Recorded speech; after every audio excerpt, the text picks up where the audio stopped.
Hi everyone, my name is Guillermina Rojas and today I'm going to speak about end-of-life care.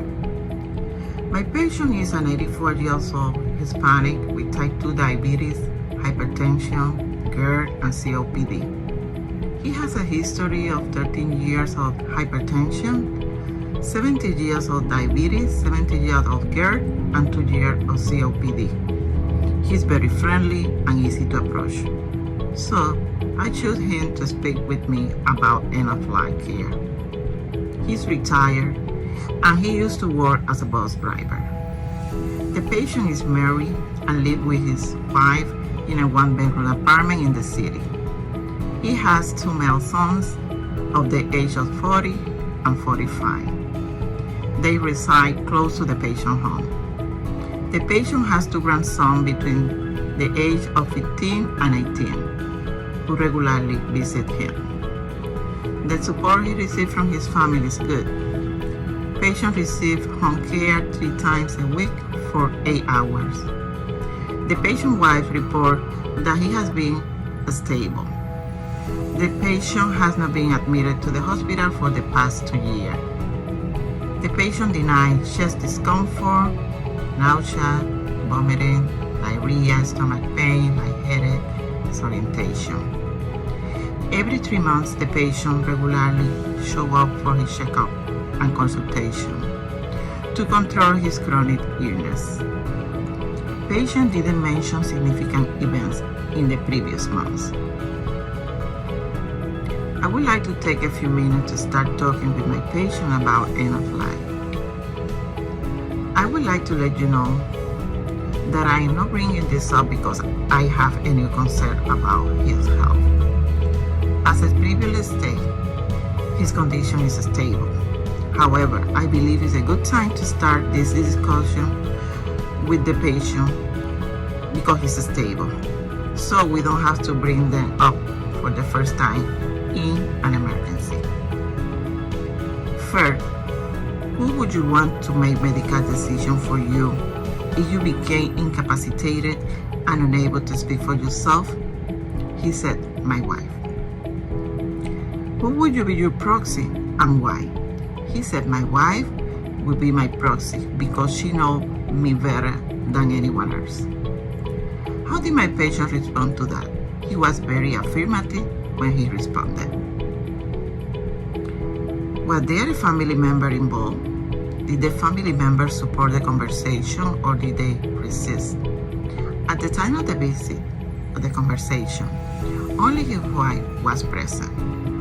The wife was very supportive to him. Were there any barriers to completing the discussion? There were no barriers at the first meeting. My patient was not prepared to talk about this topic, but for the second meeting, he was willing to talk about the end of life. What document or choices did the patient already have completed? My patient didn't have any document completed. As a result of this conversation, he will start to complete and sign the necessary form. I met with my patient to discuss end of life concern 3 times. The first time he was unprepared. After that, he felt more comfortable speaking about this topic. However, he was more than willing to discuss it today. I previously told him the importance of this topic and why we should discuss it. We understand that there are situations that occur near the end of life that must be addressed to carry out your wishes. For example, the individual may be having difficulty breathing and may require the use of a ventilator. I advise you to explore this concern with your family and reach an agreement. So, I'm going to begin by asking you some questions. I asked him, who come to your aid in an emergency? He said, my wife. Who provide you with emotional support? He also said, my wife. I asked him, who would you want to make decisions regarding your medical care if you were so ill that you couldn't communicate for yourself? He said, my wife could make any decision about my medical care. After that, I asked him, is her situation changed?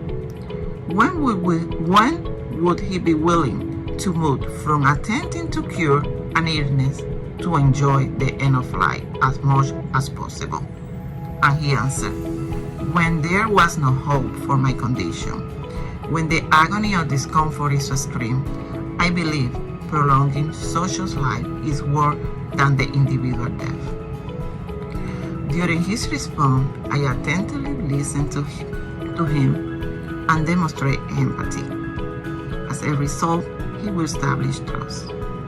Then I asked him, if your heartbeat stopped, do you want the medical staff to attempt to restart it with electrical shock and chest compression? He said, okay. Alternately, would you prefer the medical staff to implant a tube in your trachea and attach you to a respirator if you stop breathing? His answer was no. I have no interest in living longer with a tube in my mouth. Do you know what the DNR is? His response was no. Then I will explain what this is. The DNR permits you to notify staff health care provider, including emergency medical services personnel, not to do a specific action. If you cease breathing or your heart stops beating, you must complete some form if you don't wish to receive CPR. Also, do you know what CPR is? No, I don't know. You have seen it on TV. During cardiopulmonary resuscitation (CPR), they apply pressure to the chest to maintain blood flow and assist with breathing, such as by mouth to mouth. Occasionally, an electrical shock is used to make the heart beat. CPR is only performed briefly until the patient arrives at the hospital. I will also explain what artificial respiration or ventilation imply. This means you receive assisted breathing when you are not able to do it on your own. A tube is inserted into the nose, mouth, or trachea. If you require the tube for more than a few weeks, a surgeon will likely place it directly in your throat. Additionally, the tube is attached to a machine, making it difficult for you to move. Also, I would like to ask you, do you understand the meaning of artificial nutrition and hydration? His response was, no, I need some clarification. Then, I will briefly explain to you. This medical treatment allows a person who cannot eat or drink to receive food and liquid. Fluids are administered through a needle inserted into a vein. Due to the risk of infection and difficulty keeping the needle in place, this is usually only performed for a few days. Occasionally, food and water are delivered to the stomach via a tube passed through the nose and throat. Yes, he said. Yes, the tube must remain in place for an extended period. A surgeon will place it directly in the stomach. The various forms of the tube feeding differ from regular feeding and drinking because the recipient cannot taste or feel the food or liquids. The individual also lacks control over the consumption of food and liquid. The doctor and nurse determine the patient's food and water intake in this manner.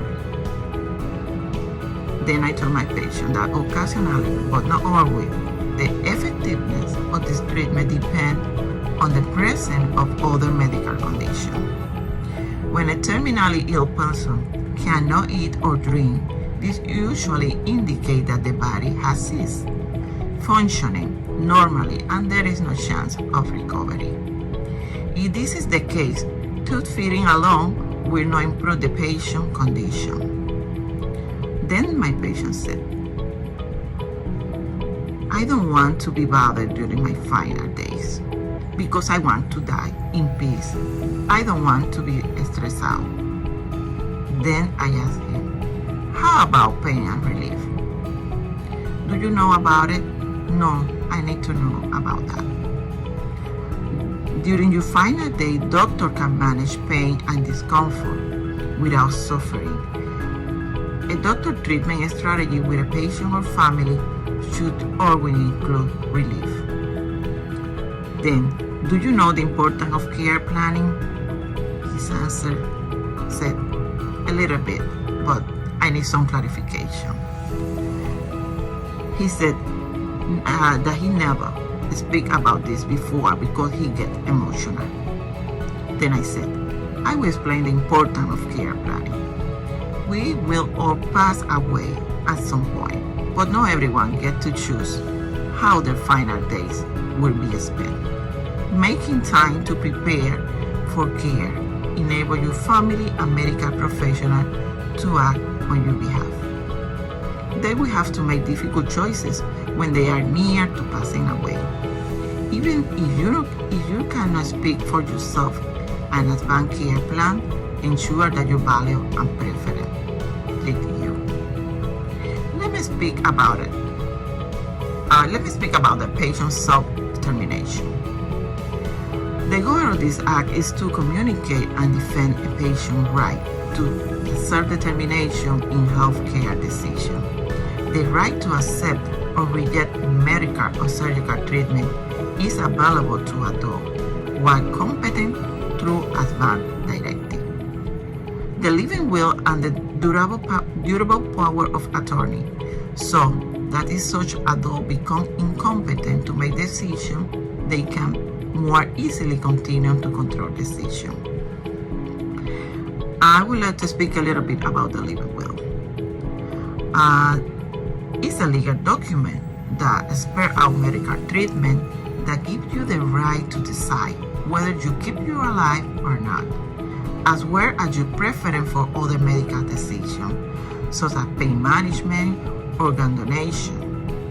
When signing a living will, the testator declares if they wish to receive therapy that keeps you alive, such as tube-based artificial feeding, mechanical breathing, heart and lung resuscitation, CPR, antibiotic treatment, blood transfusion in case of infection, dialysis, or if you prefer die at home or in the hospice care facility where they are presently receiving care.